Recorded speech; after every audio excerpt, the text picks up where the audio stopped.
with leverage, and I think that's where, oh, sorry guys. That's what we're doing, helping the Bidaya guys to look at what's my business model. So am I going to create partnerships and go out in the market? Am I going to have distributors? Or do I want a franchise system? Do I want a licensing system? Or just to sell on the internet? I don't want to deal with anyone. Just want to make sure I have a great SEO'd website and I'm going to make money, passive income with PayPal. Or do I want a business where I have employees in the business, or do I want contractors where employees that are fixed cost, or contractors, I'll call you when I need you. So without knowing where that leverage is, where that business model is, a business will always struggle. And that's what we're trying to do, to make sure that each business has got the right model that will give them that leverage to bring money in. Business model, business plan. Correct, that's right, of course. Especially the difference than focus to Your business model is part of your business plan. It's not the other way around. The business plan includes other things. What's my strengths and weaknesses? What's the opportunities out there? How I'm going to sell my products? Sorry. Methods. Yeah. But the business model is actually part of, is the key to working out how can I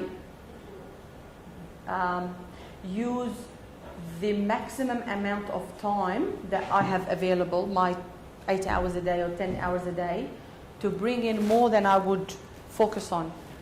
So a one-man band is not a business, because you are selling your time. So you might as well be an employee.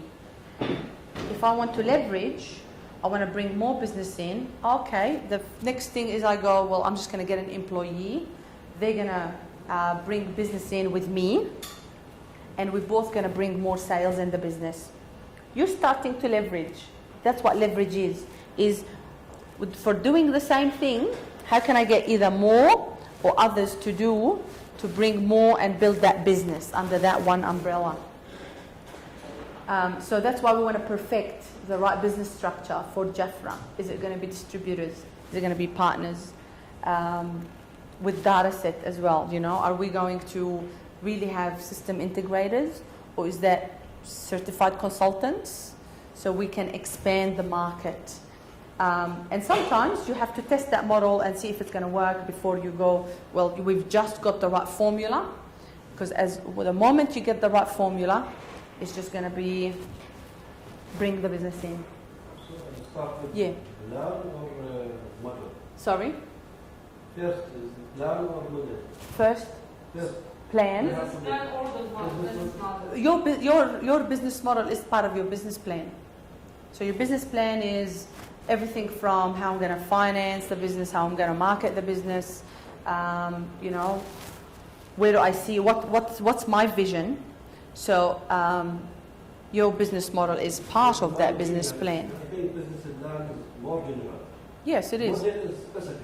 Of course, yeah. But business model is tells you how I'm going to build this business. And without knowing that infrastructure, sorry, how to make money. That's right. Because the purpose of a business is to make money. Yeah? Otherwise, we'll just go and work for Amnesty International. Yeah. Yeah. كيف مش عارفة طلعوا واحدة ورا الثانية كيف تعملهم يضلهم قاعدين؟ لا أفضل لا بيطلعوا واحد ورا الثاني شفت كيف برجعوا؟ They're not listing the whole page. مش عارفة ليش يطلع هيك ما عرفت مش عارفة ليش هيك طلعوا. اوكي سوري سوري مش قادرة أطلعهم كلهم مع سوا مش كيف الاناليسيس بالنسبه لي او اختار واحد من الابروتشز او اكثر من واحد زي اذا تعطينا اكزامبل reflected the business model. Which business model مثلا works better than others? It's the principal factors أربعة أو خمسة. أنو factors sorry. في الليفرج الليفرج يعني either license or franchise أو okay. Just to give you an idea, McDonald's. The McDonald's brothers were very happy with that one shop. I don't know if you know much about the McDonald's story.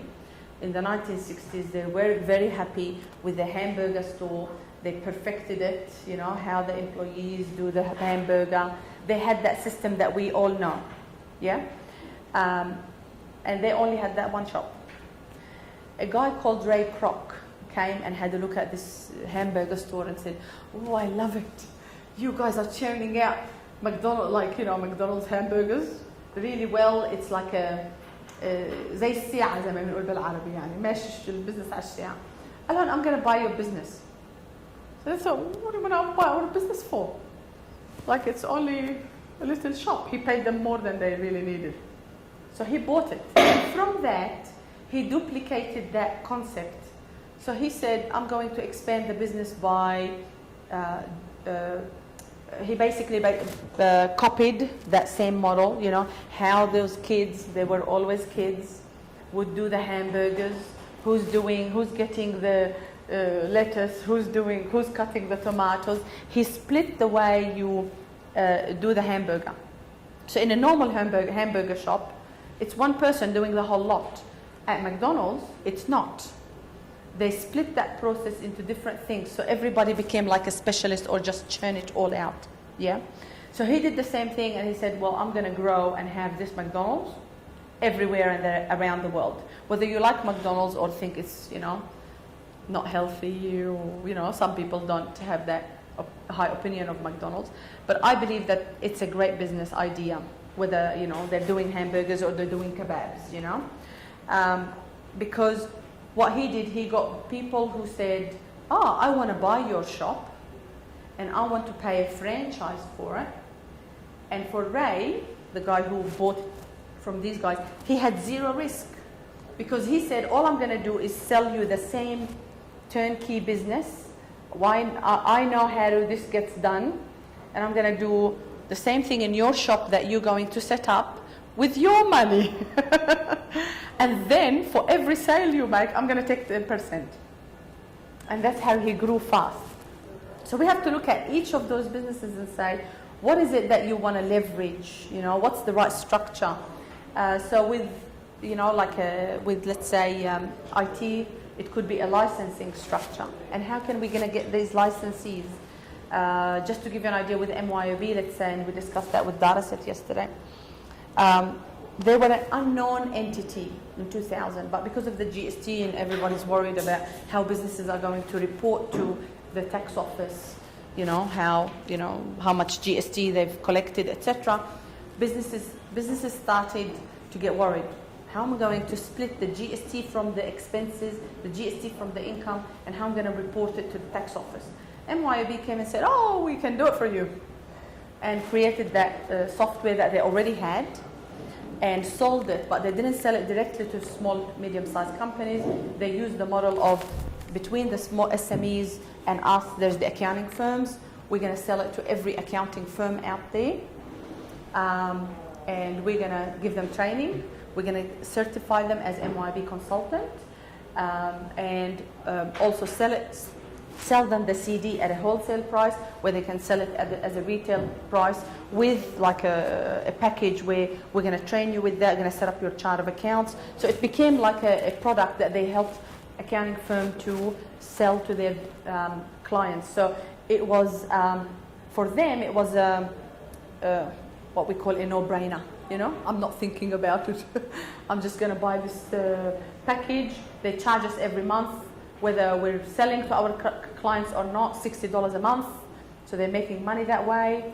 And if you want to become an MYB consultant, certified consultant, you have to pay that $2,000 training fee to get to that. So from that, they actually infiltrated most accounting firms in Australia. They infiltrated the small, medium-sized companies and they got money. They ended up going on the stock exchange because they had a good value proposition. Yeah, so we have to be smart like that. We have to create for each business what kind of business model they need so they can leverage it and duplicate and have other people who will come and set up strategic alliances with them. But you've got to look at where the weakness is in the market. And I think that's where it's missing still with some of these companies. The weakness and how can we get the right leverage or business model.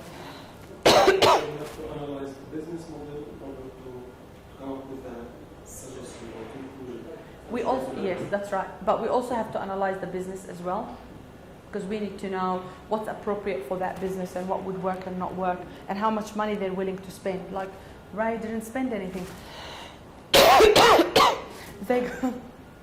He got the business people who thought, I'm going to make money out of this. He got them to buy and spend. Now in Australia, let's say, you can't buy a franchise, a McDonald's franchise under $1 million. $1 million, that's it. Don't argue. You'll get the house, the McDonald's house, and you'll get the equipment, and you'll get the training. And they won't choose anybody. They've got criteria on the right people to choose. So are they business people or they're not? If they're not, they won't. So I know some family members who actually applied and they said no. Okay? You're not the right person. They give them also training before even... Yes, of course, yeah. Extensive training. And that's, I think, where, let's say a company like DataSet, they need to spend some resource, training, to train these system integrators or whatever they are, to create the right model and to get people to see some value and that they're going to make money out of it. So basically, if I help you, you help me. But we always have to think, how can I get the other person to win so I can win? Not, I want to win, but I don't care if you win or lose. I just want to win, right? That's the wrong strategy. It's win-win. We'll talk about that tomorrow, about how to create winner partnerships. Sorry. Creating value. Oh no. I think creating value builds loyalty. So a company like Medbed, they're creating a huge value. It's something that everybody would need. That also gets people to come in and buy more and create more profit. And if we don't create value in our business, and I think that's where the trap is, I got a great product. Oh, you love it? I love this product. I love my service. But if you don't create value out of it, what are you going to get out of it? So just to give you an example, if MYOB in year 2000 went to, let's say, to these big computer stores and said, we're going to sell our CDs, our software, in your store, they would have failed. Because how are small business going to go, I'm going to go to the store and buy MYOB that is going to solve my GST problem? They went to the accountants who could educate their customers that MYOB is the right products for you. So they created value by saying to those accounting firms, you're going to make money. First, you're going to sell it at a profit. We're going to give it to you at a wholesale price. 2, you're going to have to tell your clients, we have to set up your accounts. We have to train you. You don't know anything about MYOB. We're going to give you yearly support, ongoing support. And that created value to the accounting firm because they figured out that we can make more money out of this and help our customers in the whole process. Now, MYOB is in every computer store, but it wasn't when they first started. They infiltrated accounting firms now. Yeah? So although they knew about their end users or end customers, they went through That's right. different channels. That's right. Especially if it's a new product, especially if it needs education. And now most people come to see me and say they want to set up a business. Do you think I should buy MYOB? Now I don't have to tell them. But before, we were encouraging our clients to buy MYOB. because we got the training that this is going to solve their problem. This is the package we can offer you. So in the end, MYOB won, accounting firms won, we kept our clients, we increased our clients, and when you become an MYOB consultant, they will market your business on the website, in the search engine optimization. Win-win. Yeah.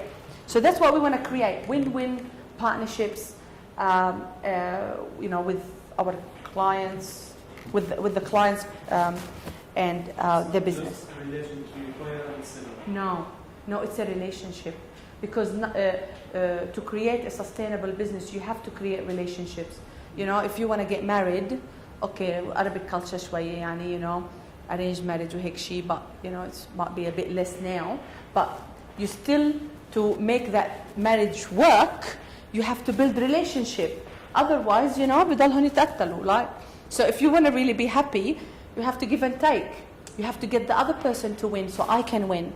And sometimes you have to lose, so that they win, so that they give you the chance next time. So you get 24 wives, you have 12 chances to win. يا حرام هلا ما هداك يا حرام.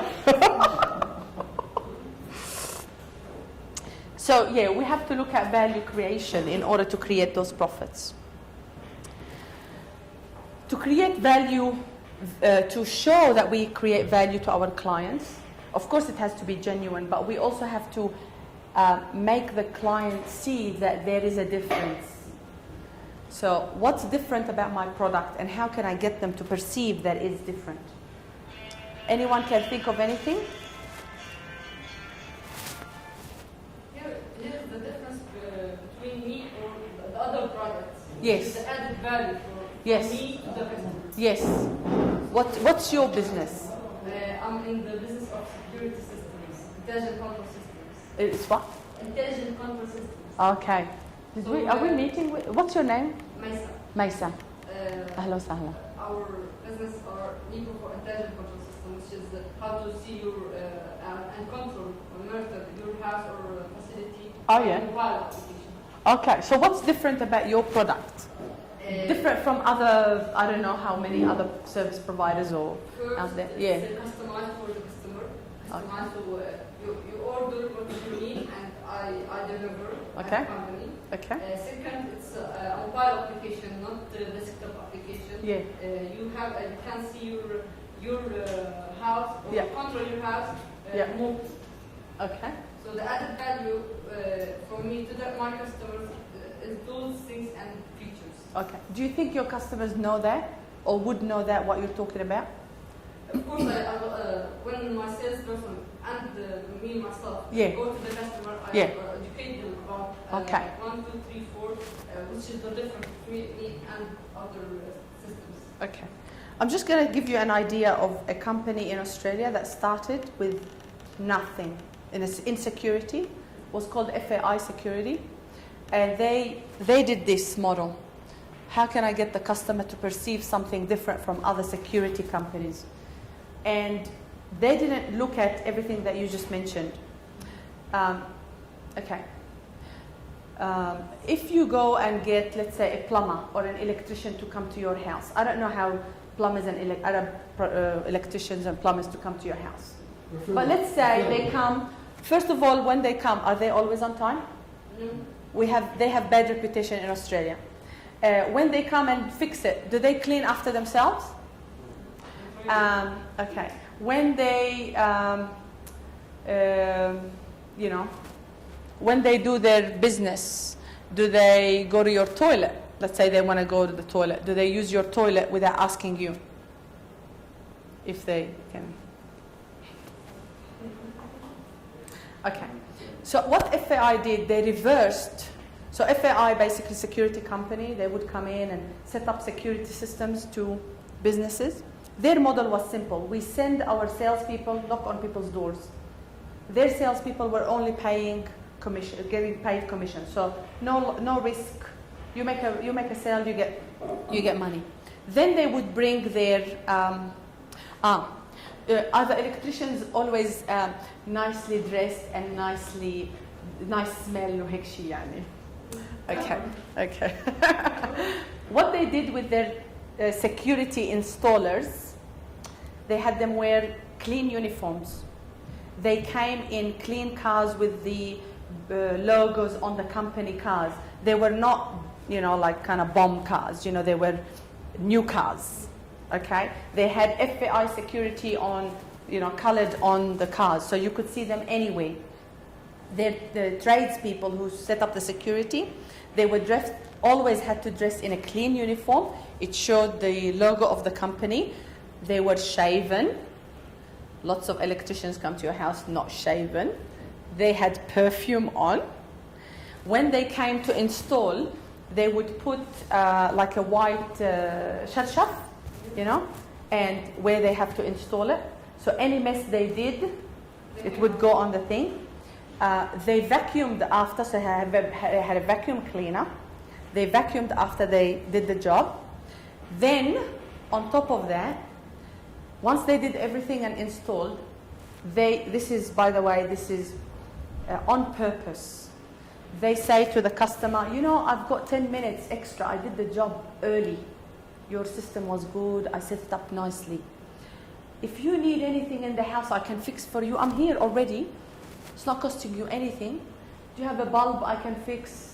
هوني electricity, هوني مش ظابطة, I'll fix it for you. And people just referred them. Within 2 years, they were on the stock exchange. This is what I mean by the differences they perceive. They don't care about it's customized. The customer doesn't even know what you're talking about. They don't care. It's what they perceive. So what can your business, when your installing guys come in for your, to people's homes, what can they do to show that they're different from the other security guy who comes in unshaven, dirty, smelly, without a proper uniform, or, dirties and goes bye-bye? What can your business do? Yeah, you see what I mean by, the differences they perceive. It's the small things that make a big difference. So that's where you can distinguish your service. It's not in the product, it's the same product. Let's not kind of say it's customized, do electrical difference, or ibsar. Customers doesn't even know what you're talking about. They don't even want to know. They just want to know that the security system works. Yeah? So what can you do to make that different for customers? And the way they did it, they actually looked at, before they set up this business and set up the service, they went and did a survey. What do you think of the tradespeople? What do you think of the electrician that comes to your house? So they did a survey, about 200 people, knocked on people's doors saying, what would you like your electrician or plumber to look like or be like or whatever. And this is feedback that the customer gave them. We want them to clean after themselves. We don't want them to come in late. Definitely not late. We want them to help us make sure that things are set and nice and be gentlemen, So they trained their tradespeople before they went. They didn't tell them, you need to be this. They made sure they went into a training course to become gentlemen. Because by you saying we're going to be gentlemen is not going to make any difference. You have to train your people that they can't go to people's houses without shaving, without putting perfume on, without making sure that their uniforms are clean. And they were auditing their people, their tradespeople. They knew where they were going to each house, because they said, I've got a job here in this house, in this house. They had an auditor who would come in and make sure, and it's random. They would not check on you every day, all the time. It's random. They would check on them. Are they doing the right job? Are they cleaning behind them? What did the customer say? So they go back to the customer and get feedback. And the one that did the best got more commissions. You guys send some ladies to the places. Sorry? Some ladies to the place. To install this. Some ladies. Ladies, yeah, that's a good idea. Exactly. Yeah, that could distinguish you. Yeah. Just need to make sure they're safe. Because, they're in people's houses. Oh, yeah, of course. So that's what I mean about what would make your business different. You gotta stand out. Something that no other Palestinian business is doing, you should do. Search on the internet, find out what other companies, especially because, let's say, Western countries, because of competition. There's a lot of competition. There's lots of small businesses doing the same thing. So some companies kind of become outstanding. You know, these are outstanding companies. How can we become one of those? Find out on the internet what other businesses are doing. There might be another company like FAI who might be doing something else. You don't have to reinvent the wheel. You just add, okay, I'm going to get all my people to vacuum behind them after they leave and make sure it's clean. Or I'm going to tell them, you know, can we help you with the bulb? Because they found that most of the people that were setting up security systems were old people and single moms. So they always needed someone to come and fix something for them in the house. Yeah? And it's all about systemizing. This was a system. They worked the system. Your people have to go there on time. They have to show up on time. They have to leave on time because they had the next job. And you always leave space in between rather than going, you know, and then people will be late.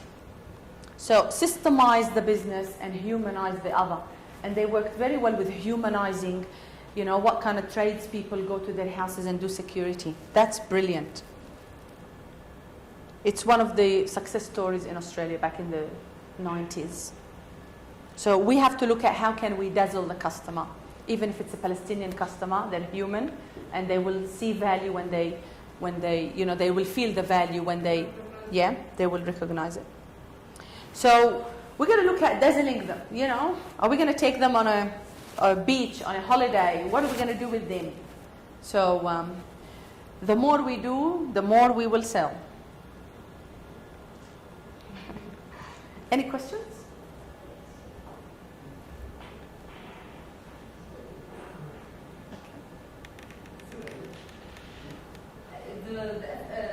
The FAI? Yeah. A security system based on surveillance and alarm Yeah. system on the Yeah, they do base as well. You know, what do they call them? Call to base? maybe speed dial Yes. from the alarm. Yes, to the, that's right. Yep. to the Mazboot. Yes. Yeah. Yeah. That's very good. The system they got, you press it. Yes. You know, That's right. That's some right. people come clean and Yes. Mazboot. handsome. And when you think about it, it's like it's not rocket science. Like it's a simple idea, but it made them so much money because everybody hated the electrician who came in late and, you know, smelled and wasn't nice, didn't have that customer service. All you have to be is be kind, you know, and you have to train your tradespeople if they're going to go and install to have a different way of doing it, because that's what the customer sees. At the end of the day, they don't see you. You might be the best, you know, CEO, but they don't see you. They only see the people on the front line, you know, the girls in the store, the tradespeople. This is all they see. They don't see that you're trying and working so hard to make this business work. They don't care. All they care about is that they get serviced well and they get dazzled. And when they get dazzled, that's when they refer. So if you need any help, I'm here till Thursday. You and I can sit down and work out what can we do to dazzle your customers. Get the Ramallah ladies talk about you.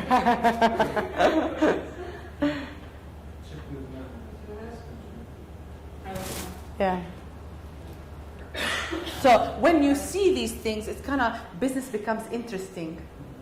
You know, it's, oh, I love it. When I hear new ideas, someone did something different, it's beautiful. You know, that's what business is all about. You have to satisfy the customer. I just want to get your feedback on how can we improve the seminar. If there's anything that I talk too much about, I should take away, add more. So just give me your feedback.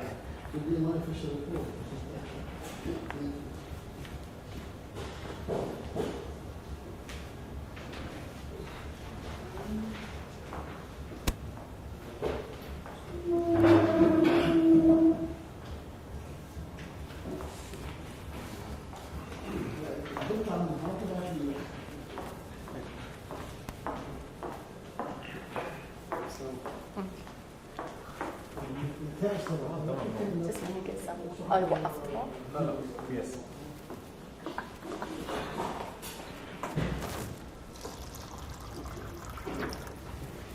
شو مع انه في ايركون هون مش شغال مظبوط.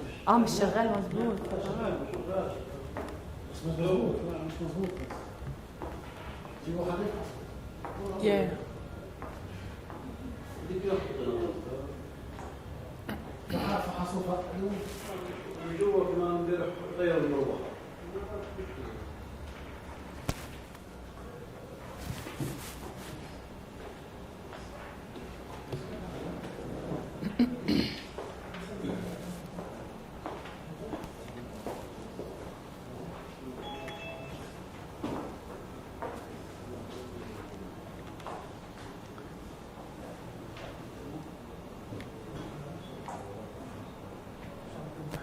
ايه شو لا فيدباك.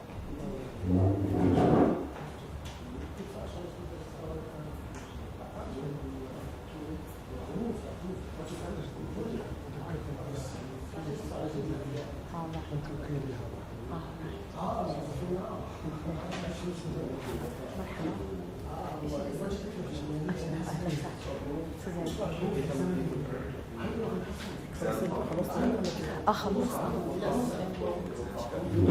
لا في برانش يعني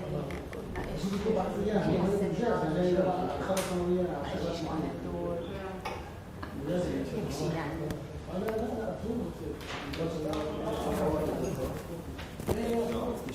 سوزان سوزان